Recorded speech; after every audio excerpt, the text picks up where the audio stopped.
आज महाराष्ट्र दिन, महाराष्ट्र आपला 60वा वर्धापन दिन साजरा करतोय आणि या निमित्तानं महाराष्ट्राच्या बद्दलचं मंथन करण्यासाठी आपल्याबरोबर आहेत राज ठाकरे, जे सातत्यानं मराठी माणूस आणि महाराष्ट्राच्या बद्दल आक्रमक भूमिका घेताना आपण ज्यांना पाहिलेलं आहे.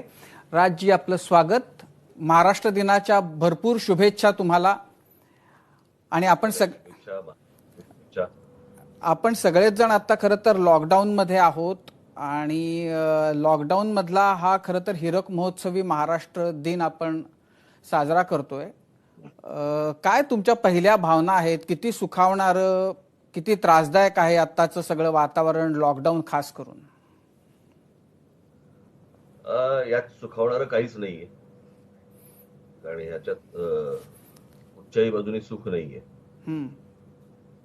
परंतु अशा प्रकारे शांतता अनुभवायला मिळणं हे मला असं वाटतं गेल्या कित्येक वर्षामध्ये मला आठवतच नाही. मला जन्मापासून, कधीपासून, जेव्हापासून समज आली तेव्हापासून आठवत नाही कधी इतकी शांतता आपण कधी अनुभवली आहे.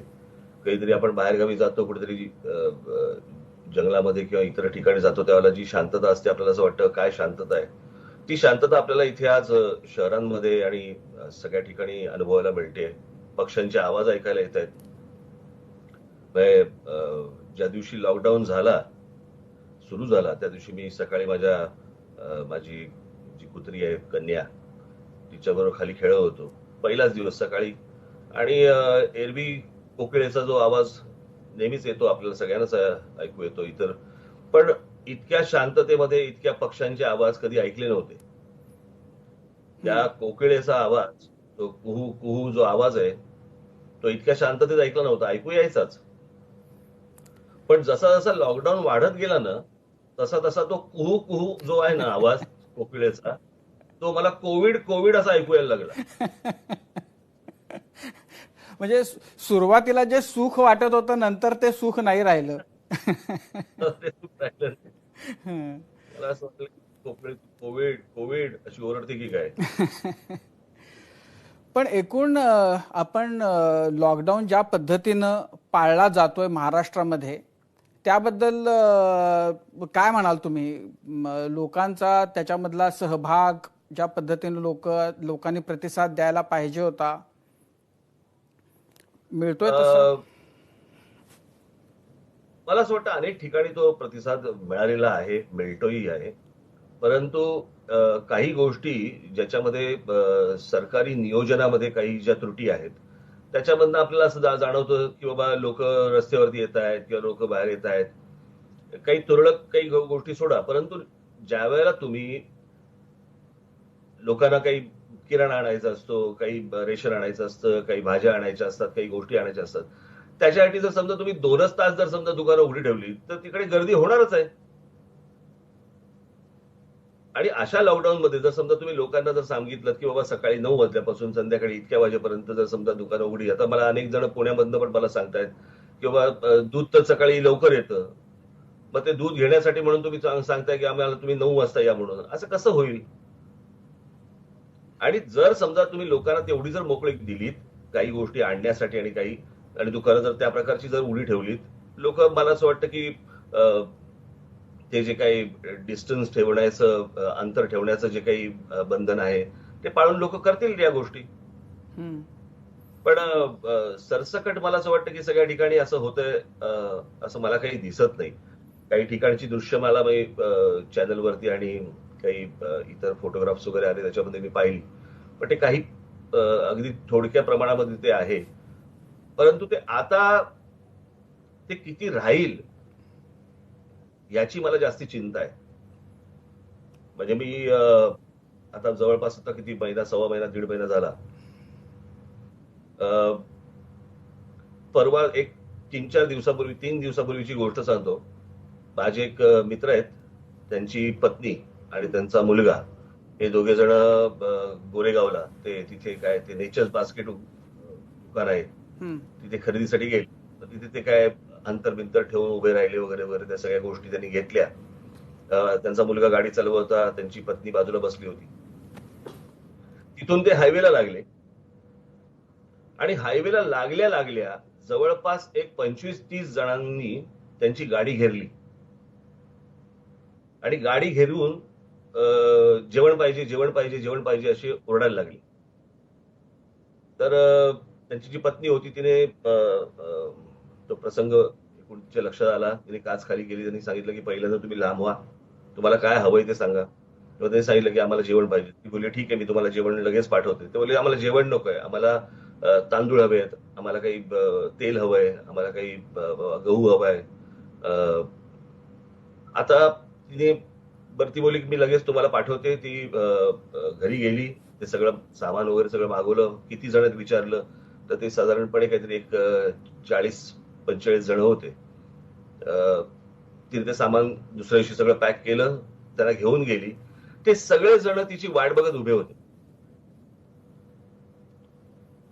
आता अशा जर अनेक घटना, अनेक गोष्टी आज घडतायत, हे तुम्ही शेवटी किती वेळ हे चालू ठेवणार आहात, याला पण काही मर्यादा असल्या पाहिजेत. मी समजू शकतो की अशा प्रकारचं संकट जगाने कधी पाहिलं नव्हतं, मला मान्य. परंतु शेवटी आपण लॉकडाऊन मध्ये आहोत. किती काळ आपण लॉकडाऊन मध्ये असणार आहोत?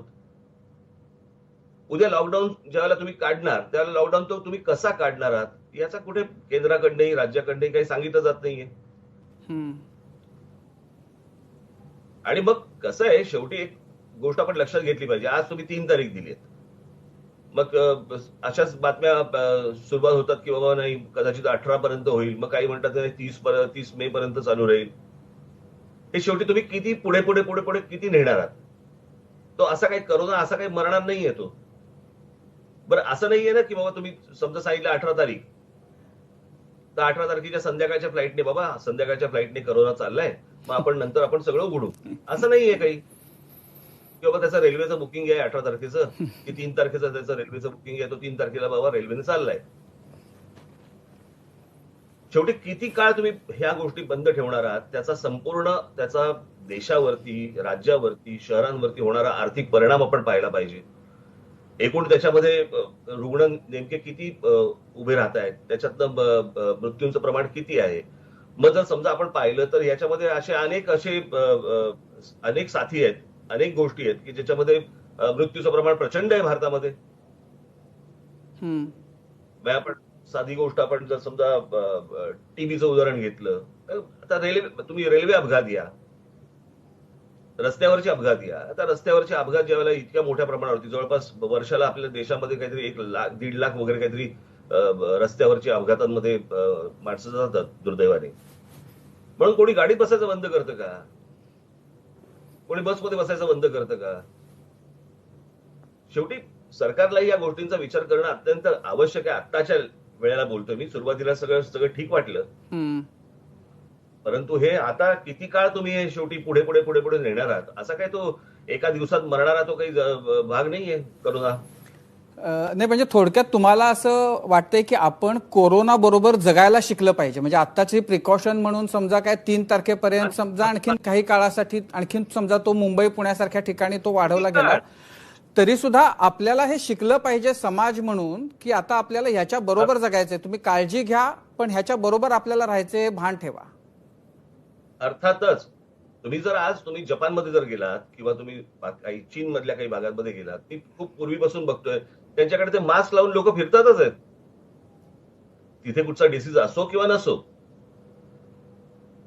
पण लोक अंतर ठेवून असतात, लोक मास्क लावून असतात, ते त्यांची काळजी घेत असतात. या काळजी घेऊन तुम्हाला पुढे जावंच लागेल ना.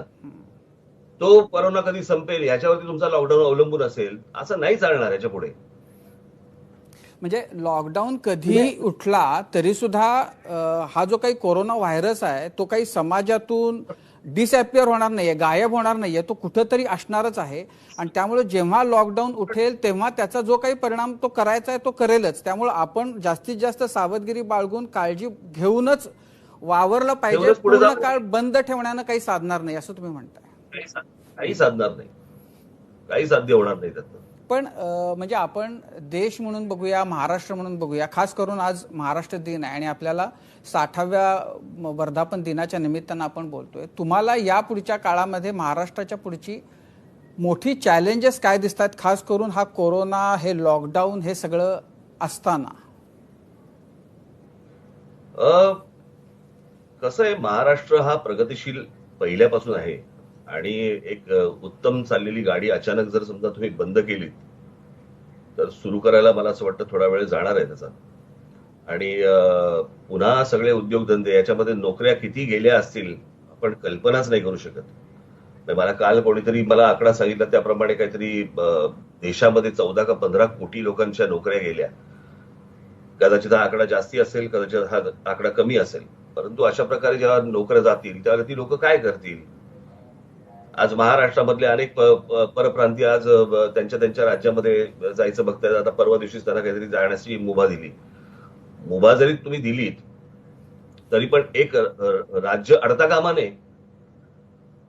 उद्या ते समजा गेले तिथे आणि समजा आलेच नाहीत, काही त्यांच्या वेळेप्रमाणे आलेच नाहीत, तर उद्या काय हातावर हात ठेवून बसायचं का आपण.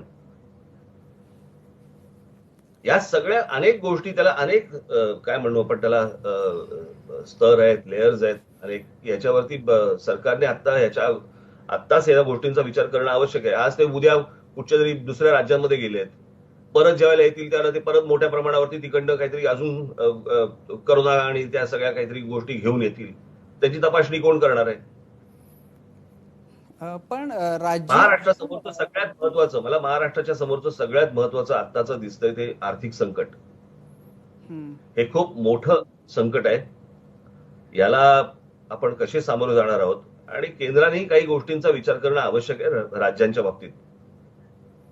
म्हणजे आता हे तुम्ही जीएसटीचे पैसे अजून आलेले नाही आहेत राज्यांना. मी त्या दिवशी तो सांगितलं होतं की तुम्ही काय ते वाईन शॉप्स सुरू करा. मग काहींना वाटलं काय बाबा वाईन शॉप सुरू करा म्हणजे तळीरामांची काय बाजू घेतली वगैरे. त्याच्यात तळीरामांचा काय संबंध येतो. प्रश्न असा आहे की तुमच्याकडे तात्काळ पैसे राज्याला कुठून येणार आहेत, त्याचा सोर्स काय आहे. हाच सोर्स आहे, दुसरा काय सोर्स आहे. कारखाने उघडा म्हणून सांगतायत, कारखाने उघड, याच्याऐवजी कारखाने उघडा, मग उघडा.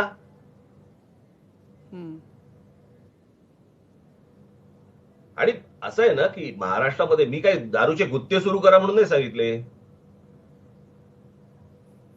परंतु महाराष्ट्रामध्ये ज्या लोकांना तुम्ही परवानगी दिलेली आहेत, लायसन्सेस दिलेले आहेत, महाराष्ट्रामध्ये काही दारूबंदी नव्हती. लॉकडाऊनच्या आधी सुरूच होतं ना सगळ्या गोष्टी.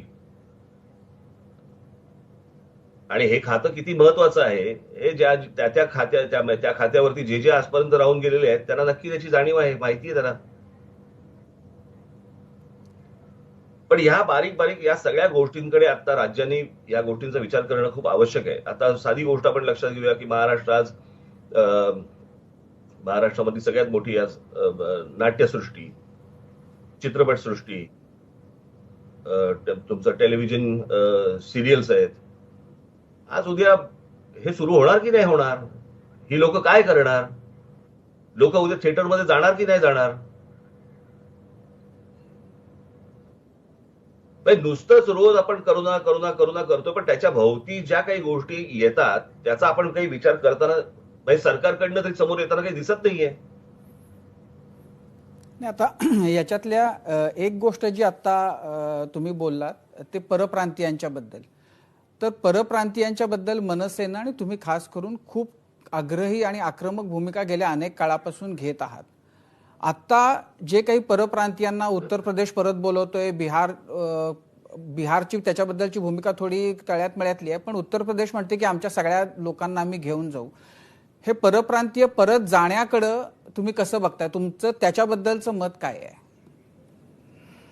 कसं आहे, याच्यामध्ये मी ह्याच्या अगोदरही अनेकदा बोललेलो आहे की ज्या ज्या वेळेला महाराष्ट्रावरती संकट येईल, महाराष्ट्रावरती अवलंबून राहून तुम्ही तुमचं राज्य सोडून इकडे या राज्यामध्ये आलात, इथे सगळे पैसे कमवलेत, इथे तुम्ही सगळ्या गोष्टी केल्यात, आणि ज्या वेळेला संकट येतं त्यावेळेला तुम्हाला तुमचं राज्य आठवतं, त्यावेळेला तुम्ही तिकडे परत निघून जाता.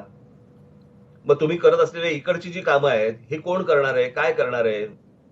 मी मगाशी म्हटलं त्याप्रमाणे की महाराष्ट्र जो अवलंबून राहणं जे आहे ना, याचा महाराष्ट्राने कुठेतरी विचार करणं आज आवश्यक आहे.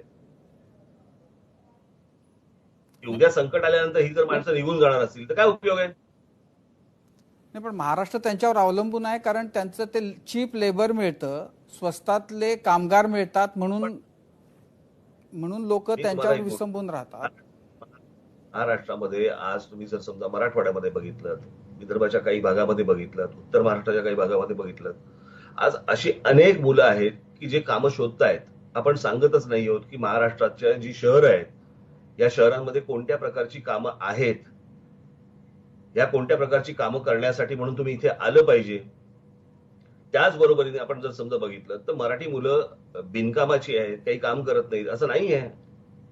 अनेक ठिकाणी लोक काम करतायत. आता काही जी गोष्टी आहेत त्यांची जे काय म्हणू आपण त्याला, त्यांची ते त्यांची स्वतःची खासियत असते. म्हणजे उद्या तुम्ही कार्पेंटरी जर समजा घेतली तर त्याच्यामध्ये तुम्हाला राजस्थानी लोक आणि काही मुस्लिम लोक हे तुम्हाला त्याच्यामध्ये दिसतात आणि ते त्यांचा ते पारंपरिक त्या गोष्टी ते आजपर्यंत करत आलेल्या गोष्टी आहेत. ते मराठी मुलं ज्या काही गोष्टी करतात ते त्यांना नाही करता येणार.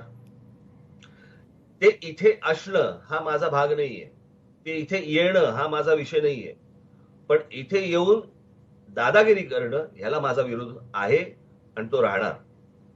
माझं असं म्हणणं आहे की इथे या, तुमचे काय 4 पैसे तुम्हाला कमवायचे, मान्य मला, ही देवाणघेवाण जगभर असते. परंतु याच्यातनं तुम्ही तुमची दादागिरी या राज्यामध्ये आणा तर ते खपवलं जाणार नाही. हे आजपर्यंत मी बोलत आलो आणि बोलत राहणार.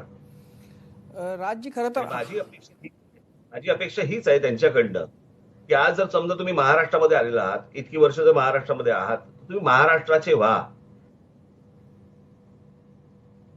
संकटकाळी जर समजा परत तुम्हाला तुमचंच राज्य जर दिसणार असेल आणि तुम्ही महाराष्ट्र सोडून जाणार असाल, हे काही योग्य नाही. तुम्हाला आता वाटतं की जे बाहेरच्या राज्यातून आलेले आहेत त्यांनी आत्ता इथंच राहिलं पाहिजे, त्यांनी जाण्याची घाई करू नये असं तुम्ही म्हणताय? नक्की म्हणतोय.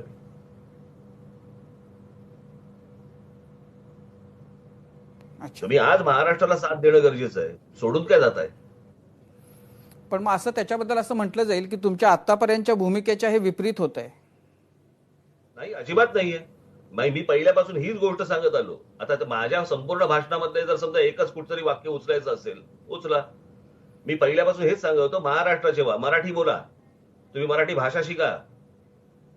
तुमच्यासाठी आम्ही हिंदीत नाही बोलणार. आणि एवढं सगळं केल्यानंतर जर समजा तुमची परत जर समजा इथल्या समाजावरती, माझ्या मराठी समाजावरती जर दादागिरी होणार असेल तर ती खपवून घेतली जाणार नाही. ही गोष्ट मी त्या तो कोणता तुम्हाला आता मध्यंतरी होता बघा, तो पिरपिर करत होता पांडे का कोण, दुबे, त्याला पकडलं होतं बघा. दुबे त्याने जो काही युपी बिहारी लोकांचा जो काही मेळावा ठेवला होता त्याच्यामध्ये देखील मी हीच त्यांच्यासमोर ही भूमिका मांडली होती.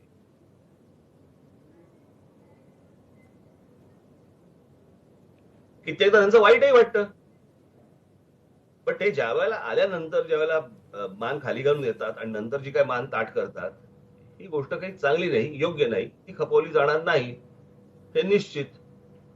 महाराष्ट्राची निर्मिती झाली ती काही सहज झाली नाही, खूप मोठा त्याच्यासाठी संघर्ष करावा लागला. आता आपण 60 वर्षांनंतरही हे बघतोय की हा संघर्ष आपला काही संपतच नाहीये. म्हणजे आज सुद्धा भाषेच्या बद्दल आग्रही असणं ही आपली गरज बनलेली आहे. जर नाही आपण आग्रही राहिलो तर काय होईल त्या भाषेचा, असा प्रश्न पडावा अशी स्थिती आज निर्माण आहे. आणि ती फक्त मुंबईपुरती आणि पुण्यापुरती नाहीये. गेल्या काही वर्षामध्ये मला जो बदल जाणवतोय तो आता ग्रामीण महाराष्ट्रामध्ये, महाराष्ट्रातल्या जिल्ह्याच्या ठिकाणी सुद्धा अनेक ठिकाणी तुम्हाला व्यवहार सगळे हिंदीमध्येच होताना दिसतात. जी पूर्वी एक 5-25 वर्षांपूर्वी परिस्थिती नव्हती. दुकानदार तुमच्याशी मराठीत बोलायचे, गिराईकही मराठीतच बोलायची आणि गिराईक मराठी आहे म्हणून दुकानदारांना मराठीतून बोलणं हे अनिवार्य वाटायचं. आज तशी परिस्थिती उरलेली नाहीये. हे जे आपलं मराठीचं प्रेम, आपल्याला अभिमान खूप आहे, पण आपलं मराठी प्रेम हे कुठेतरी कमी पडतंय आणि आपण आपल्या हातून सोडून देतोय आणि त्याच्यामुळे ही संघर्ष करायची वेळ येते आहे. तर याच्यातून आपण म्हणजे सुधारणार कधी, बाहेर कधी पडणार आपण? मला असं वाटतं की त्याला अनेक कंगोरे आहेत. पहिली गोष्ट म्हणजे महाराष्ट्राची प्रगती हेच महाराष्ट्रावरती संकट घेऊन आलं. म्हणजे बाकीच्या राज्यांमध्ये जी प्रगती व्हायला पाहिजे होती ती न करता तिकडची लोक जर उठून जर इकडे येणार असतील, मी एकदा म्हटलं होतं की समजा उत्तर प्रदेश हा एक समजा भाग घेतला, मला एक 50 वर्षापूर्वीची जर समजा गोष्ट घेतली तर त्याला दाक्षिणात्य महाराष्ट्रामध्ये खूप यायचे, मुंबईमध्ये अनेक ठिकाणी यायचे. त्याच्यावरती महाराष्ट्रामध्ये दाक्षिणात्यांच्या विरोधात संघर्ष झाला, दक्षिण भारत प्रगत झाला, ती माणसं यायची बंद झाली. आज समजा उत्तर प्रदेश जर समजा आपण घेतला, खास करून उत्तर प्रदेश, तर आतापर्यंत जेवढे पंतप्रधान या देशामध्ये झाले त्यांचा मतदारसंघ हा उत्तर प्रदेश राहिला. पंडित जवाहरलाल नेहरूंचा मतदारसंघ उत्तर प्रदेश, तुमचा शास्त्रींचा, इंदिराजींचा, राजीव गांधींचा, व्ही.पी. सिंग यांचा, अटल बिहारीजी वाजपेयी यांचा, आज नरेंद्र मोदींचाही उत्तर प्रदेशच आहे. इतके पंतप्रधान ज्या राज्यामधनं बाहेर पडतात त्या राज्याची प्रगती होत नाही आणि त्या राज्यामधनं लोक बाहेर पडतात आणि दुसऱ्या राज्यांमध्ये येतात आणि त्या दुसऱ्या राज्यांना त्रास व्हायला लागतो. ही गोष्ट आपल्या राज्यकर्त्यांनी पाहणं गरजेचं नाही का? पण तुम्हाला आणि मग का त्याच्यातनं पाळत मग नाहीत? का नाही झालं हे? म्हणजे साधी गोष्ट, मध्यंतरी जेव्हा रिक्षाची परमिट द्यायची वेळ आली आणि त्याच्यामध्ये हा नियम आहे की रिक्षाची परमिट मराठी जर तुम्हाला येणं अनिवार्य आहे, तर त्याला सुद्धा सगळ्या राजकीय पक्षांनी मिळून ते हाणून पाडलं. म्हणजे जो बेसिक तुमचा कायदा सांगतो ज्या गोष्टी, हे जे राज्यकर्ते आहेत ना ह्यांचा म्हणजे हे कणाहीन झाले सगळे. म्हणजे आपलं काय आहे, आपलं बलस्थान काय आहे? महाराष्ट्र, ज्या महाराष्ट्राने म्हणजे ज्याला आम्ही तेव्हा देश नावाची काही गोष्ट नव्हती, परंतु या महाराष्ट्राने जे काही वर्चस्व गाजवलं आणि ते पण कुठपासून कुठपर्यंत साधारणपणे मी जर बघितलं तर महाराजांचा राज्याभिषेक 1674 ला झाला. त्याच्यानंतर औरंगजेब 1707 ला गेला आणि 1707 ते मला असं वाटतं 1818 पर्यंत हे मराठा साम्राज्य या संपूर्ण भूभागावरती, या भूमीवरती वर्चस्व गाजवत होतं आणि तो महाराष्ट्र आज मला दिसत नाहीये. तेवढं लांब कशाला जायला पाहिजे? आतापर्यंत माननीय बाळासाहेब होते, इतके मोठमोठे नेते आजपर्यंत या महाराष्ट्रामध्ये होते की ज्यांनी महाराष्ट्राची मान दिल्लीश्वरांसमोर कधी झुकवली नाही, वाकवली नाही. 4 खडे बोल सुनावले त्यांना. आणि सगळ्यात महत्वाची गोष्ट म्हणजे केंद्र देखील महाराष्ट्राचं ऐकायचं, देश देखील महाराष्ट्राचं ऐकायचं. काहीतरी बोलतायत ते सगळे. जर समजा तुम्ही इझम बघितले, तुम्ही हिंदुइझमचा जन्म महाराष्ट्रातनं, कम्युनिझमचा जन्म म्हणजे तुम्ही बघितलं तर श्रीपाद अमृत डांगे, तुम्ही समाजवाद, इथं सगळ्या गोष्टी महाराष्ट्राने दिल्या. ही साधू संतांची परंपरा, जी शिकवण, जे शिवरायांचं बंड, ते बंड म्हणजे मला या सगळ्या गोष्टींचा अभिमानच वाटतो की ज्यावेळेला सुभाष चंद्र बोस ज्यावेळेला महाराष्ट्रामध्ये आले होते आणि त्यावेळेला ते सिंहगडावरती गेले होते, त्यावेळेला त्यांच्याबरोबर काही त्यांची बंगालमधलं काही कवी आणि काही इतर साहित्यिक त्यांच्याबरोबर काही लोक होते. त्यावेळेला सुभाष बाबूंनी त्या सर्व लोकांना सांगितलं की तुम्हाला जर काही लिहायचं असेल ना तर या शिवछत्रपतींवरती लिहा, काव्य करा यांच्यावरती, लेख लिहा यांच्यावरती. हे जेवढं तुम्ही लिहाल यांच्यावरती, जेवढं लोकांमध्ये पसरेल तेवढं स्वातंत्र्य आपल्या जवळ येत जाईल. हा महाराष्ट्राचा इतिहास जो देशाला माहिती, आज तो महाराष्ट्रात विसरलाय आपला स्वतःचा इतिहास, स्वतःचा वाडा. नाही, यशवंतराव चव्हाण विसरलाय. जेव्हा महाराष्ट्र त्यावेळेला सांगलीमध्ये जे यशवंतराव चव्हाणांनी एक भाषण केलं होतं, तेव्हा त्यांनी असं म्हटलं होतं की मला काही वेळेला अशी भीती वाटती की महाराष्ट्र इतका चांगलं महाराष्ट्रात आहे की याला कुणाची दृष्ट लागणार नाही ना, असं त्यांनी पहिल्या दुसऱ्याच त्यांच्या भाषणामध्ये त्यांनी बोलून दाखवलं होतं. मला आता मागं वळून बघताना असं वाटतं की स्वतंत्र महाराष्ट्र म्हणजे निर्मिती झाल्यानंतर अनेक क्षेत्रांमध्ये आपण आघाडीवर होतो. मग साहित्य असेल, संस्कृती असेल, विज्ञान असेल, कला असेल. आज आपण त्या क्षेत्रांमध्ये ती आपली आघाडी ठेवून आहोत का याचा विचार करण्याची वेळ आहे. तुम्हाला स्वतःला काय वाटतं की कोणत्या क्षेत्रामध्ये आपण त्यावेळेसारखी आघाडी मिळवून आहोत? तुम्ही किती समाधानी आहात आत्ताच्या आपल्या वेगवेगळ्या क्षेत्रातल्या स्थानाबद्दल? ते कसं आहे, बाकीची तशी राज्यही आता मोठी होत आहेत, मोठी झालेली आहेत, महाराष्ट्राकडे पाहूनच झालेली आहेत, त्यामध्ये काही वाद नाही. परंतु महाराष्ट्राचं जे वेगळेपण, महाराष्ट्राची ज्याला एक सांस्कृतिक जडणघडण ज्याला आपण म्हणतो, ती महाराष्ट्र कुठेतरी विसरलाय असं वाटतं. सगळ्या गोष्टी अशा हा ठीक आहे रे चालायचंच, म्हणजे अशुद्ध मराठी बोललं तरी हा तुम्हाला समजलं ना. पण जर आपण भाषेकडे पण जर समजा असंच बघणार असू असं नाही चालणार ना. प्रत्येक गोष्ट हा ठीक आहे चालायचंच, हे जे चालायचंच आहे ना याच्यामध्ये आपण आपला बाणा विसरून गेलो. आपण म्हणजे आत्ता मला जे चित्र महाराष्ट्राचं जे दिसतंय ते भांबावलेपणाचं दिसतंय. म्हणजे आमच्या अनिल शिदोरेने एक फार छान शब्द फार छान वापरलाय की महाराष्ट्राचं होकायंत्र बिघडलंय. की जो महाराष्ट्र देशाला दिशा देणारा महाराष्ट्र, तो महाराष्ट्र हा चाचपडताना दिसतोय. आणि ते चाचपडणे याच्यासाठी आहे की जे आपले स्वकीय म्हणून जे राज्यकर्ते म्हणून ज्यांच्याकडे आपण पाहतो तेच जर हतबल असतील, त्यांनी जर गुडघे टेकले असतील, तर शेवटी समाजाने पाहायचं कोणाकडे. नाही, राज्य याच्यामध्ये राज्यकर्त्यांचं गुडघे टेकणं आपण म्हणजे ती एक गोष्ट आहे, पण दुसरीकडं हा जो प्रश्न आहे की आज मराठी बोलणं हे सुद्धा आपल्याकडं डाऊन मार्केट जर वाटायला लागला असेल तर त्यात समाजाचा सुद्धा दोष आहेच ना. म्हणजे मी सांगलीमध्ये असेल, बीडमध्ये असेल, औरंगाबादमध्ये असेल, मी अनेक ठिकाणी बघतो की तिथल्या बाजारपेठांमध्ये गेल्यानंतर आता मराठी तुम्ही म्हणजे साधारण बोललंच जात नाही, हिंदीमध्येच बोललं जातं.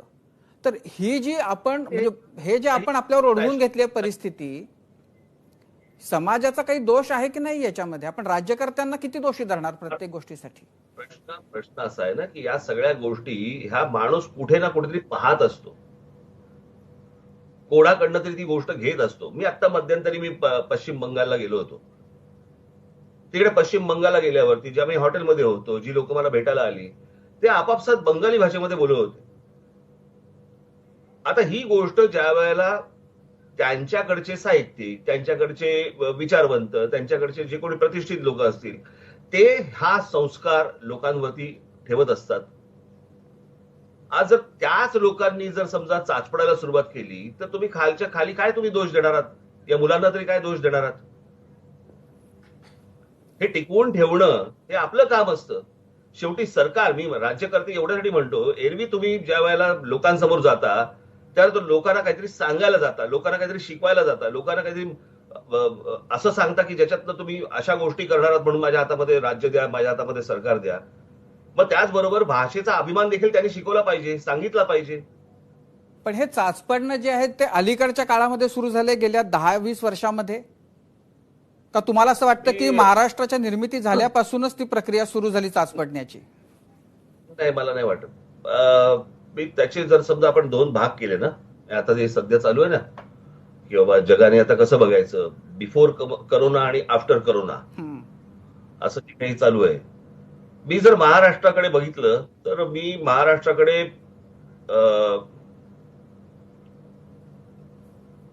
90च्या अगोदरचा महाराष्ट्र आणि 90च्या नंतरचा महाराष्ट्र, 95 खरं तर 95च्या अगोदरचा महाराष्ट्र आणि 95च्या नंतरचा महाराष्ट्र याच्यामध्ये खूप फरक पडला. मला आज एक गोष्ट सांगतो की त्यावेळेला माननीय बाळासाहेबांनी एक योजना आणली होती, झोपडपट्टीवासियांना मोफत घरं. मी निश्चित सांगतो बाळासाहेबांचा उद्देश फार चांगला होता, उत्तम होता. याचं कारण आज अनेक ठिकाणी आपली मराठी लोक ही झोपडपट्ट्यांमध्ये राहत होती. तुम्ही जर आज भांडूप बिंडूप वगैरे या सगळ्या भागामध्ये जर समजा तुम्ही गेलात, ठाण्याच्या अनेक भागामध्ये गेलात, अनेक मराठी लोक होती की जे बाबा ज्याला घरांची गरज होती की झोपडपट्ट्या काढून टाका आणि मग त्याचा तो काय ते FSI BPSI वगैरे सगळ्या गोष्टी करून त्याला चांगली घरं द्या. उद्देश चांगला होता. पण मुंबई महाराष्ट्रामध्ये तुम्हाला फुकट घरं मिळतायत याच्यावरनं तुम्ही काढून बघा मी काय बोलतोय ते. 95च्या अगोदर आलेले परप्रांतीय आणि 95च्या नंतर आलेले परप्रांतीय याच्यामध्ये जमीन आसमानाचा फरक आहे. आणि मग ती जी घसरण आहे ना भाषेपासून इतर सगळ्या गोष्टीची जी घसरण आहे ही नंतर 95 नंतर सगळी सुरू झालेली आहे. ते आता आपण घसरत आता आपण 2020 पर्यंत आलोय. ही घसरण जर थांबवायची असेल तर मला असं वाटतं आपल्या देशातले, आपल्या राज्यातले जे प्रतिष्ठित लोक आहेत, जे साहित्यिक आहेत, पत्रकार आहेत, संपादक आहेत, नेते आहेत, या लोकांनी ही भाषा जगवणं गरजेचं आहे, वाढवणं गरजेचं आहे, वृद्धिंगत करणं गरजेचं आहे. म्हणजे अन्यथा युतीचं तुम्ही नुसतं समाजावर ढकलून नाही चालायचं आपल्याला. नाही, म्हणजे हेतू हेतू चांगला असेलही, पण युतीच्या पहिल्या सरकारमुळं महाराष्ट्राच्या घसरणीला सुरुवात झाली असं आपल्याला म्हणावं लागेल. त्या एका गोष्टीने हम्म. त्या एका गोष्टीने म्हणजे मुंबई पुणा रस्ता ज्यावेळेला झाला त्याचा काही असा काही वाईट परिणाम झाला. अर्थात पुण्याचं गणित बिघडलं तो भाग वेगळा. म्हणजे एक सुंदर टुमदार जे काही छान पुणं होतं त्याचं जे काय अकराळ विकराळ स्वरूप आज झालेलं आहे, खरं तर सगळ्याच शहरांचं झालेलं आहे आपल्या. काही त्याला आकार उकारच उरलेला नाहीये. म्हणजे माझ्या अनेक भाषणामध्ये मी सांगतो की कुलाबा ते माहीम आणि कुलाबा ते शिव, म्हणजे ज्याला आपण सायन म्हणतो, इथपर्यंतची जर मुंबई तुम्ही काढली तर ती प्लांट सिटी आहे. कारण ती इंग्रजांच्या काळात, आणि नंतर जे काही झालंय ते आपल्या लोकांच्या काळात झालंय. नाही, परवा रतन टाटाने त्याच्याबद्दल बोलून दाखवलं ना. रतन टाटाने सांगितलं की ज्या पद्धतीनं राजकारणी आणि बिल्डर आणि ते सगळे त्यांनी जे काय भयंकर करून टाकलं मुंबईचं, त्याच्यामुळे आज कोरोनाला आवर घालणं अवघड झालंय. तुम्हाला आठवत असेल तर ही मागणी मी केली होती खूप गेल्या, मला वाटतं 2014ला पण केली होती आणि त्याच्या अगोदरच्या पण विधानसभेला केली होती, की झोपडपट्टी पुनर्वसन योजना ही सरकारने स्वतःच्या हातामध्ये घ्यावी, बिल्डरांच्या ताब्यात देऊ नये. हे सगळे बिल्डर सगळे त्याच्यातनं तगडे झाले या सगळ्या गोष्टी, आणि मग त्याच्यातनं जे वातावरण जे बिघडतं ना, सामाजिक वातावरण बिघडायला जे लागतं ना, मग प्रत्येकाला वाटतं बाबा मला पण पैसे पाहिजेत, मला पण अशा सोयी पाहिजेत, मला पण अशा गोष्टी करायच्यात, मला पण हे करायचंय. महत्वाकांक्षा असणं काही चुकीच्या गोष्टी नाही आहेत, परंतु आपण स्टेकला काय लावतो? आपण राज्य, आपली भाषा, आपली माणसं. पण आता जेव्हा आपण 60 वर्षांचा दांडोळा घेतोय, तुम्हाला काय वाटतं महाराष्ट्रानं या 60 वर्षामध्ये काय कमावलं आणि काय काय गमावलं? जे कमावलं तेच गमावलं ना. काय कमावलं? महाराष्ट्राने पहिली गोष्ट म्हणजे या सगळ्या साधू संतांचा ज्या काय सांस्कृतिक वारसा, शिवछत्रपतींचा जो बाणा, आज तुम्ही मला सांगा ना, बाबासाहेब आंबेडकरांपासून तुम्ही महाराष्ट्राची परंपरा बघा, महाराष्ट्रामध्ये कोण लोक होऊन गेले. त्या दिवशी मी एक कुठचारी चित्रपट पाहत होतो, त्या चित्रपटामध्ये मी एका कुठतरी युपी का बिहार मधल्या कुठच्याही ठिकाणचा, तिथे बाबासाहेबांचा पुतळा बघितल्यावरती अंगावरती शहारा आला की अरे आपला मराठी माणूस ज्यांनी आज या देशाची घटना लिहिली, एका समाजाला एक रस्ता दाखवला. आज देशभर त्यांचे ज्याला पुतळे लागतात, लोक तिथले ज्याला लोक हार घालतात, या महाराष्ट्राने विचार दिला. हा विचार घालून बसलो आपण. पण आपण लढावं कसं, संस्कृती जपावी कशी, संस्कृती वाढवावी कशी, जी दिग्गज माणसं आज आपल्याकडे होऊन गेली. आज एक अजून एक दोष आपल्याकडे मोठा निर्माण झालाय, अत्यंत गलिच्छ आणि घाणेरडा, आणि आमच्या राज्यकर्त्यांना त्याच्यामध्ये आनंद वाटतो. आणि ती गोष्ट म्हणजे जातीपातीचं राजकारण. आम्ही मराठी म्हणून एकत्र बोलतच नाही होत. आम्ही मराठा म्हणतो, आम्ही कोणी ब्राह्मण म्हणतो, आम्ही कोणी कुणबी म्हणतो, आम्ही कोणी माळी म्हणतो, आम्ही कोणी दलित म्हणतो, आम्ही कोणी या जातीचा त्या जातीचा, सगळं विभागून टाकलं. आमच्याकडे महापुरुष आम्ही विभागून टाकले. छत्रपती शिवाजी महाराज कोणाचे मराठ्यांचे, बाबासाहेब आंबेडकर कोणचे दलित समाजाचे, मग आमचे स्वातंत्र्यवीर सावरकर ब्राह्मण समाजाचे, लोकमान्य टिळक ब्राह्मण समाजाचे, मग आमचे महात्माराव ज्योतिबा फुले आमचे माळी समाजाचे, हे ह्या समाजाचे, ते त्या समाजाचे. काय चाललंय काय? तर ज्या या सगळ्या महापुरुषांनी जी महाराष्ट्राची जडणघडण केली, त्यांना तुम्ही वाटताय का तुमच्या मतांसाठी?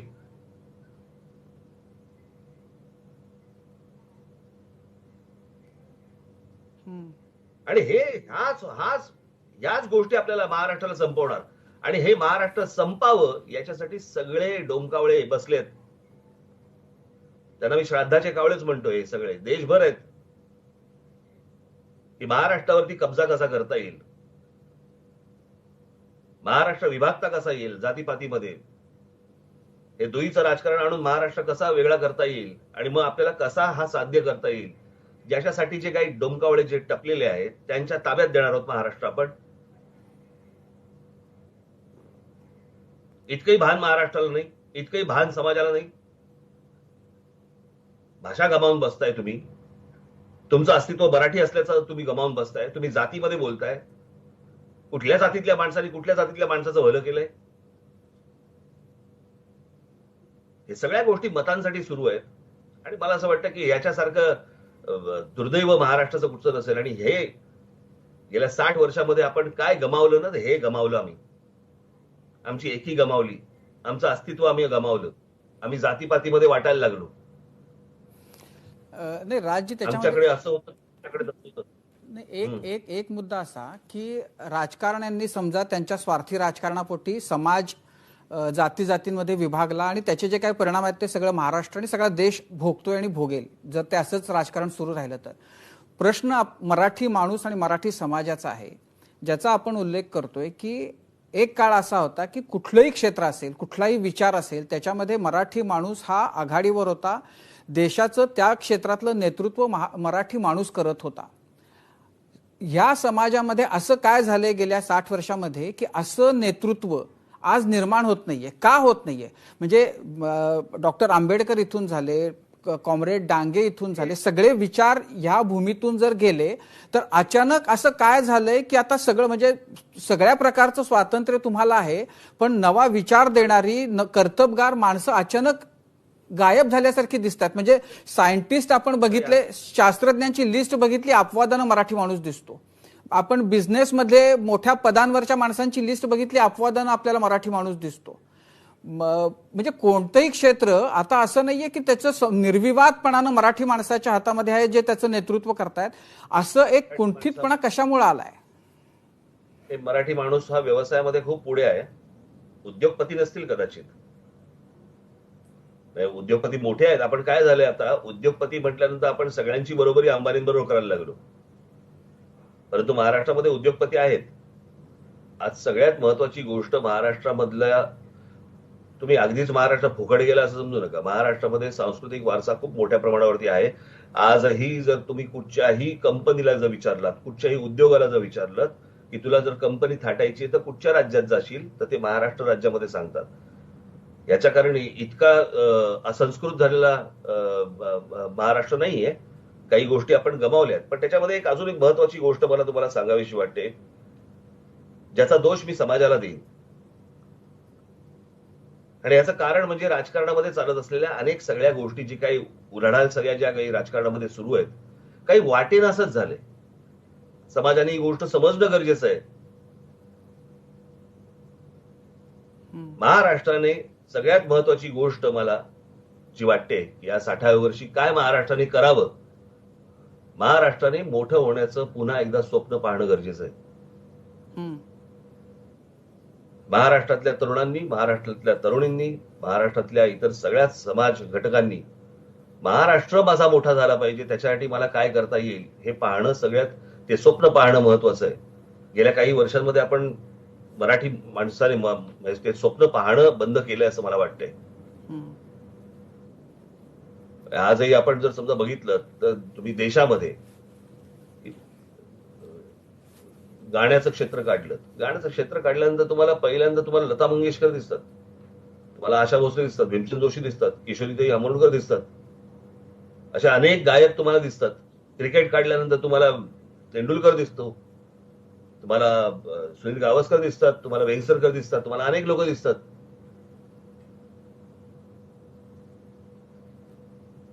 ती जी महाराष्ट्राची जी ताकद होती ना, ती ताकद कुठेतरी महाराष्ट्र स्वतःहून घालवतोय असं मला दिसतंय. जे तुमचं चांगलं आहे त्याच्यावरती लोक कब्जा करायला येणार आहेत, परंतु ते आपण सांभाळून बाकीच्या गोष्टींवरती कब्जा करणं गरजेचं आहे. हे आजपर्यंतचा इतिहास हा आपल्याला सांगत आला. तो इतिहास कुठेतरी आपण विसरलोय. नुसतं आपण म्हणायचं की अटकीपार झेंडे मराठ्यांनी फडकवले. महाराष्ट्रातल्या अनेक असंख्य जवळपास 80% 90% लोकांना माहित नाही ते अटक म्हणजे काय. आपल्याकडे अटकेपार म्हणजे अटक म्हटल्यानंतर आपल्याकडे डायरेक्ट अर्थरोड जेलच दिसतो.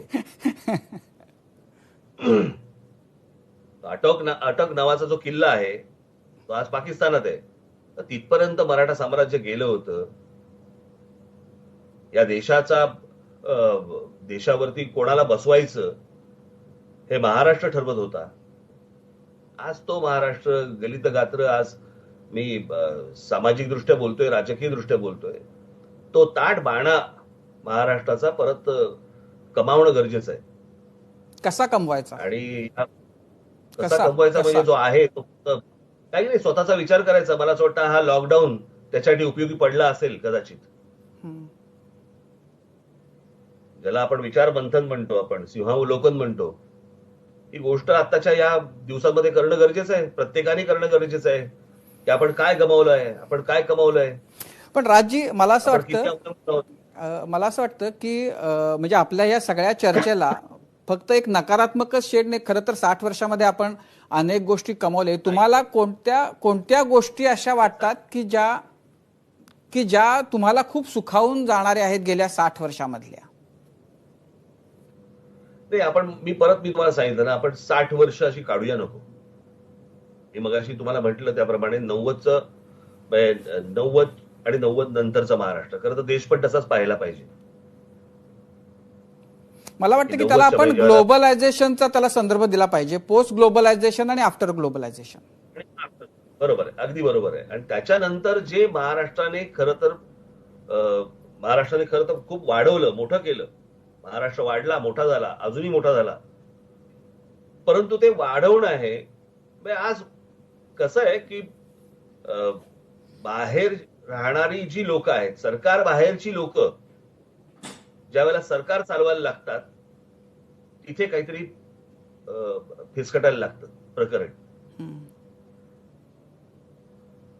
सरकारने ज्या गोष्टींना उत्तेजन देणं गरजेचं आहे. आत्ताही मला आत्ताची पण गोष्ट आहे की आता हे करोनाचं सगळं सुरू आहे ना, ते पीपीई किट्स, बरोबर. आता ते पीपीई किट्स केंद्र का सांगते तुम्हाला की ते तुम्ही घ्यायचे नाहीत, आम्ही देणार म्हणून? आणि राज्यांचं जे अस्तित्व आहे ते अबाधित ठेवणं गरजेचं आहे, राहणं गरजेचं आहे. महाराष्ट्राने स्वतःची जी ओळख आहे ही विसरता कामा नये. महाराष्ट्रामध्ये आजही असंख्य चांगल्या गोष्टी आहेत. म्हणजे तुम्ही कुठच्याही क्षेत्रामध्ये जर गेलात त्या सगळ्या क्षेत्रामध्ये असंख्य मुलं आहेत, मुली आहेत, अनेक लोक आहेत की जे कमालीच्या ताकदीचे आहेत. त्यांना हवंय फक्त प्रोत्साहन, त्यांना हवाय फक्त पाठिंबा. आज असे अनेक तरुणी माझ्याकडे जेव्हा येतात की बाबा आम्हाला जायचंय काहीतरी कुठच्याही स्पोर्ट्समध्ये, कुठच्याही खेळामध्ये, आम्हाला परदेशी जायचंय, आम्हाला पैसे कमी मिळत आहेत, मी पैलवान आहे पण मी पैलवानीसाठी मला जेवढं खावं लागतं, काही गोष्टी कराव्या लागतात, त्याच्यासाठी माझ्याकडे पैसे नाही. या सगळ्या गोष्टींसाठी म्हणून महाराष्ट्र राज्याने, महाराष्ट्रातल्या काय म्हणू आपण त्याला, सरकारांनी, महाराष्ट्रातल्या प्रतिष्ठित लोकांनी या सगळ्या लोकांना पाठिंबा दिला पाहिजे, प्रोत्साहन दिलं पाहिजे, त्यांच्या मागे उभे राहिले पाहिजेत. तर ते उभं राहील. बाहेरच्या देशांमधली आपण जी लोक बोलतो की ती काय नाहीत, त्यांच्या मागे एक सिस्टीम उभी असते आणि त्याच्यातनं ते सगळी मुलं आणि मुली ते पुढे जात असतात. ते जर समजा आपण केलं आणि चांगल्या गोष्टींना जर महाराष्ट्रामध्ये प्रतिष्ठा प्राप्त व्हायला लागल्या तर बाकीच्या ज्या इतर गौण गोष्टी आहेत, इतर ज्या गोष्टी आहेत, महाराष्ट्र नक्की विसरेल आणि महाराष्ट्र पुन्हा पूर्वीचं तेज महाराष्ट्रामध्ये निर्माण होईल असं मला नक्की वाटतं. महाराष्ट्रात काहीही कमतरता नाही. मी ज्यावेळेला बघतो, मी युरोपला जातो, जेव्हा परदेशात जातो, त्यावेळेला तिकडच्या मातीमध्ये आणि माझ्या महाराष्ट्राच्या मातीमध्ये काही फरक नाहीये. माझ्या महाराष्ट्राच्या लोकांमध्ये काही फरक नाहीये. पूर्ण ताकदीची लोक आहेत. फक्त प्रोत्साहनाची आणि ते जे आहे ना कुसुमाग्रजांची जी आहे ना, पाठीवरती हात ठेवा आणि फक्त लढ म्हणा, महाराष्ट्राला त्याची गरज आहे. तुमच्या मते मराठी माणसाचं बलस्थान काय आहे आणि मराठी माणसाचा विकनेस कशात आहे? खूप भावनिक आहे मराठी माणूस, तो पटकन समोरच्याचा विचार करून त्याला जे पटेल ते ऍक्सेप्ट करून टाकतो. कशातनं बघायचं तर मला कळत नाही. परंतु महाराष्ट्रामधले जे कोणी नेते आजपर्यंत झाले यांनी देशाचा विचार केला, बाकीच्या राज्यांनी त्यांच्या त्यांच्या राज्यांचा विचार केला आणि आमच्या राज्याचा विचार न करता आम्ही देशाचा विचार करत आलो. ही चूक झाली का हे बरोबर झालं हे मला माहित नाहीये, परंतु आता वेळ आहे महाराष्ट्रातल्या लोकांनी महाराष्ट्राचा विचार करणं. बरं, तुमच्या मते म्हणजे आज जे आपल्याला वेगवेगळ्या क्षेत्रामध्ये मराठी मुलं काम करतायत, कोण हिरो आहेत, कुणाकडे तरुणांनी अगदी आवर्जून बघितलं पाहिजे असं तुम्हाला वाटतं? तुमचे आत्ताच्या काळातले मराठी हिरो कोण आहेत? महाराष्ट्रातला तरुण, महाराष्ट्रातले तरुणी वेगवेगळ्या त्यांच्या आयडॉल्सकडे आणि त्यांच्या लोकांकडे बघतायत की त्याच्याकडे बघून मला आता पुढे जायचंय असं जे त्यांना वाटतंय. अशा अनेक लोक जात आहेत. काही मी त्यांना सांगायची आवश्यकता नाहीये. फक्त मला तुमचंच वाक्य आहे ना, मला असं वाटतं काय ते, उघडा डोळे नीट बघा, काय नीट ते, उघडा डोळे बघा नीट. उघडा डोळे बघा नीट. ही गोष्ट आता महाराष्ट्राने करणं गरजेचं आहे. बरं, आता शेवटचे 2 प्रश्न थोडेसे राजकीय अंगाचे. एक तर महाराष्ट्रामध्ये काय म्हणजे खरं तर देशामध्येच कोरोनाचे संकट आहे आणि अशा वेळेला उद्धव ठाकरे राज्याचं मुख्यमंत्रीपद सांभाळतायत. तुम्ही जी परिस्थिती आता ते हाताळतायत त्याच्याकडे तुम्ही कसं बघताय? आणि दुसरं त्यांचं विधान परिषदेमध्ये जाण्याच्या बाबतीत राज्यपालांनी जी भूमिका मधल्या काळामध्ये घेतली ज्याच्याबद्दल टीका झाली, आता त्याच्यात थोडासा बदल झालेला दिसतोय. तर एकूण त्या भूमिकेकडं तुम्ही कसे बघता या दोन्ही प्रश्नांबद्दल? काही गोष्टी मी सुरुवातीला त्यांना सुचवल्या. आता मी पहिला आता करोनावरती येतो आणि त्यांच्या एकूण आता या सगळ्यांच्या काही गोष्टी मी सुरुवातीला सुचवल्या, त्या सुरुवातीला नाही झाल्या. नंतर काही गोष्टी त्यांनी करायला घेतल्या. थोडासा उशीर झाला होता म्हणा किंवा काही झाला होता म्हणा, परंतु एक गोष्ट मी बघतोय, म्हणजे मी केंद्रामध्ये मग ते नरेंद्र मोदी असतील किंवा आज राज्यामध्ये उद्धव असतील किंवा इतर राज्यांमधले जे मुख्यमंत्री असतील, अशी परिस्थितीच मुळात कोणासमोर आली नव्हती. त्याच्यामुळे माहितीच नव्हतं की हे सुरुवातीला हाताळायचं कसं. त्याच्यामुळे काही गोष्टी ह्या सुरुवातीच्या काळामध्ये आपण पकडूया की त्याच्याकडे आपण जरा लक्ष नको देऊया. पण आता ज्या काही पुढे गोष्टी व्हायला पाहिजेत त्याच्यामध्ये आपण ब्युरोक्रेसीच्या अंडर किती जातो आहोत याला पण थोडासा विचार करणं आवश्यक आहे, गरजेचं आहे. की एक अधिकारी एक गोष्ट सांगतोय, दुसरा अधिकारी एक गोष्ट सांगतोय, तिसरा अधिकारी एक गोष्ट सांगतोय. आता मी काही मंत्र्यांशी ज्याला बोललो त्याला मंत्री म्हणतात की नाही तुम्ही जरा उद्धव ठाकरेंशी बोला किंवा तुम्ही चीफ सेक्रेटरींशी बोला किंवा तुम्ही यांच्याशी. हे काही बरोबर चाललंय असं मला दिसत नाहीये. त्याच्यामध्ये कुठे एक प्रकारचा काही म्हणू त्याला आपण सगळे बसून काहीतरी निर्णय होत आहेत आणि मग ते लोकांसमोर येत आहेत असं चित्र मला तरी आता दिसत नाहीये. भासवलं कितीही तरी भासवलं तरी ते चित्र मला आता काही दिसत नाहीये. आणि जी लोक काही गोष्टी सांगतायत, ज्या गोष्टी पटापटा व्हायला पाहिजेत किंवा काही गोष्टींमध्ये आता जसं दुकानं उघडी ठेवतायत का लोक. ते रमजानच्या आज चालू आहे, तर रमजानसाठी म्हणून तिकडे सगळे ते रस्ते भरले आहेत. असं कसं करून चालेल? त्यांच्या सणासाठी म्हणून तुम्ही तिकडे कुठेही रस्ते आपले भरून टाकणार, ते कसेही रस्त्यावरती येणार आणि आपली लोक रस्त्यावरती आल्यानंतर त्यांना बांबू खायला लागणार. हे काही बरोबर नाही. ज्या वेळेला अशा प्रकारचं संकट येतं त्यावेळेला कुठचाही धर्म असता कामा नये. त्याला सगळ्यांना समान वागणूक असली पाहिजे. आपण आमचे धर्म नाही का आपल्या घरामध्ये साजरे केले. परवा दिवशी आंबेडकर जयंती होती, सर्व माझ्या दलित बांधवांनी सगळ्यांनीच घरामध्ये साजरी झाली. सगळेजण सगळ्या गोष्टी घरामध्ये साजऱ्या करतायत. मग ह्या अशा गोष्टी का होत आहेत? आणि हे करत असताना कुठेतरी तुम्हाला कठोर निर्णय घेणं गरजेचं आहे. सगळ्याच गोष्टी काय तुम्हाला ब्युरोक्रेसी काहीतरी स्पून फिडिंग करणारे अशातला भाग नसतो, करणार पण नाही. परंतु महाराष्ट्रामध्ये कुठे कुठे कोणकोणत्या गोष्टी घडतायत याचा नीट एक अंदाज घेणं आवश्यक आहे आणि त्याप्रमाणे लोकांना सांगणं गरजेचं आहे. की आज इथे तुम्ही 2 तास दुकानं कसली उघडी ठेवतायत? दुकानं ठेवा ना दिवसभर उघड. ज्या लोकांना जेव्हा जायचे त्याला जातील, रांगेमध्ये उभे राहतील, अंतर ठेवून उभे राहतील. तुम्ही 2 तासच उघड ठेवल्यानंतर मग तिकडे जेव्हा झुंबड झाली की तुम्ही म्हणणार नाही कोणी इथे नियमांचं पालन करत नाहीये, मग आता आम्ही दुकानं बंद करतो. हा कुठचा थिल्लरपणा?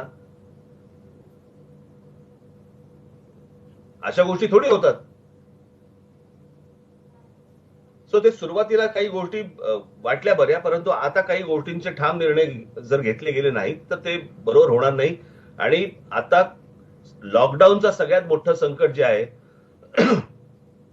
हे लॉकडाऊन तुम्ही कधी काढणार आहात, कसं काढणार आहात, हे तुम्ही लोकांसमोर येऊन सांगणं आता आवश्यक आहे. जसं एके दिवशी तुम्ही अचानक येता आणि सांगता की उद्यापासून बंद. बंद म्हणजे काय? तुम्ही त्याला 4-6 दिवस देणं गरजेचं होतं. लोकांना कळणं गरजेचं होतं. मग ही सगळी गोष्ट करत असताना आता तुम्ही लॉकडाऊन काढणार कसा आहात, कसे जायचंय पुढे, काय होणार आहे पुढे, या गोष्टी मला असं वाटतं सरकारने येऊन सांगणं गरजेचं आहे. प्रत्येक वेळेला काय मुख्यमंत्र्यांचं येणं गरजेचं आहे अशा दबाव नाही. इतर मंत्री आहेत त्यांनी पण येऊन सांगावं कशा प्रकारे पुढे जाणार आहोत. आज आर्थिक स्थिती महाराष्ट्राची कशी आहे, महाराष्ट्रातल्या आज तुम्ही आज सगळेजण आपले डॉक्टरांचे आभार मानतायत, महानगरपालिकेच्या लोकांचे आभार मानतायत, त्याच्यानंतर पोलिसांचे आभार मानतायत, ह्यांचे आभार मानतायत. त्यांचे आभार तर मानलेच पाहिजेत, पण ते एरवीही काम करत असतात. आज तुमच्यावरती हे संकट आलं म्हणून तुम्ही त्यांचे आभार मानतात. एरवी ज्यावेळेला डॉक्टर काम करत असतात, एरवी ज्यावेळेला पोलीस काम करत असतात, तुमच्या सणासुदीला ज्यावेळेला ते सगळ्यात स्वतःचे सण बाजूला सारून ज्यावेळेला तिकडे काम करत असतात, उभे असतात, कोणी आभार मानायला जात नाही त्या पोलिसांचे, कोणी आभार मानायला जात नाही त्या डॉक्टरांचे. आज पण सायन हॉस्पिटलमध्ये आज 2-3 घटना अशा घडल्या की तिकडे डॉक्टरांवरती हात उगारले गेले, त्यांना मारले गेले. हा काय प्रकार आहे? आणि ते पेवत फुटले सगळीकडे. ह्याचे आभार माना, त्याचे आभार माना, त्याचे आभार माना. एरवी नाही दिसत. तुमच्या गळ्याशी आलं म्हणून तुम्ही आभार मानताय.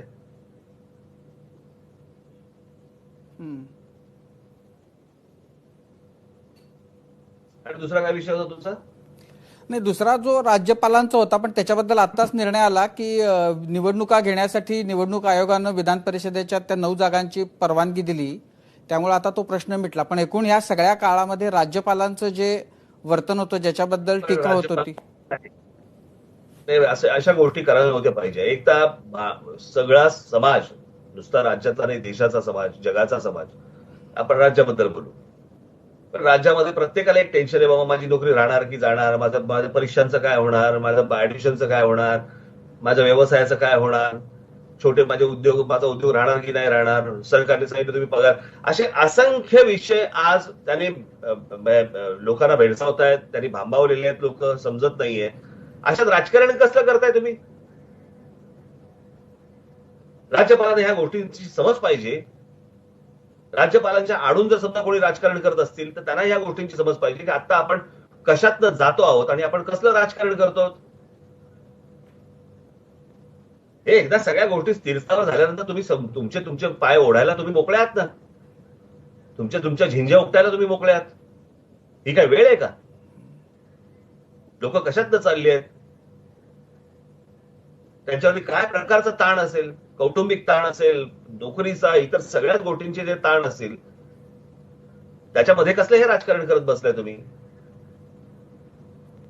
घाण आहे सगळं, घाण. असो, आपण घाणीला बाजूला सारू आणि शेवटचा प्रश्न की तुम्ही आता या हीरक महोत्सवी महाराष्ट्र दिनाच्या बद्दल शेवटचं काय सांगाल महाराष्ट्राला? महाराष्ट्रातला मी माझ्या सगळ्यांना सांगेन की पूर्वीचं तेज महाराष्ट्राचं पुन्हा येऊ. महाराष्ट्रामधल्या विचारवंतांनी महाराष्ट्राचा समाज घडवण्यासाठी पुढे यावं. महाराष्ट्राला दिशा देण्यासाठी सगळ्यांनी अथक प्रयत्न करणं गरजेचं आहे. जे गतवैभव जे महाराष्ट्राला जे होतं ते पुन्हा प्राप्त करून देणं महाराष्ट्राला हेच सगळ्यांचं काम आहे. मग ते नाट्य क्षेत्र असो, ते साहित्य क्षेत्र असो, ते चित्रपट श्रेष्ठ क्षेत्र असो, ते खेळांचं क्षेत्र असो, राजकीय क्षेत्र असो, इथं सगळे जी काही क्षेत्रांमध्ये महाराष्ट्र आजपर्यंत वरती होता त्या सगळ्या क्षेत्रांमध्ये सगळ्यांनी जे बुजुर्ग आहेत किंवा इतर जे विचारवंत आहेत त्यांनी त्याच्यासाठी म्हणून अथक प्रयत्न करणं गरजेचं आहे. बाकीच्यांनी परिश्रम करणं गरजेचं आहे. बाकी सगळे लोक आहेतच. महाराष्ट्र मोठा हो आणि महाराष्ट्राने या पुन्हा देशाला दिशा देण्याचं काम करावं आणि हे सगळ्यांनी पाहावं, एवढीच फक्त आजच्या 60व्या वर्षी मी सर्वांना शुभेच्छा देऊ इच्छितो किंवा इच्छा व्यक्त करू इच्छितो. धन्यवाद राजजी. प्रार्थना करूया की सगळ्यांना त्यांच्या क्षेत्रामध्ये उत्तुंग कामगिरी करण्यासाठी त्यांच्या क्षमता तशा वाढवत त्यांना ते बळ मिळो, त्यांच्या प्रतिभेला बहर येऊ आणि तुम्ही या निमित्तानं आज ही मुलाखत दिली त्याबद्दल खूप खूप आभार. थँक्यू.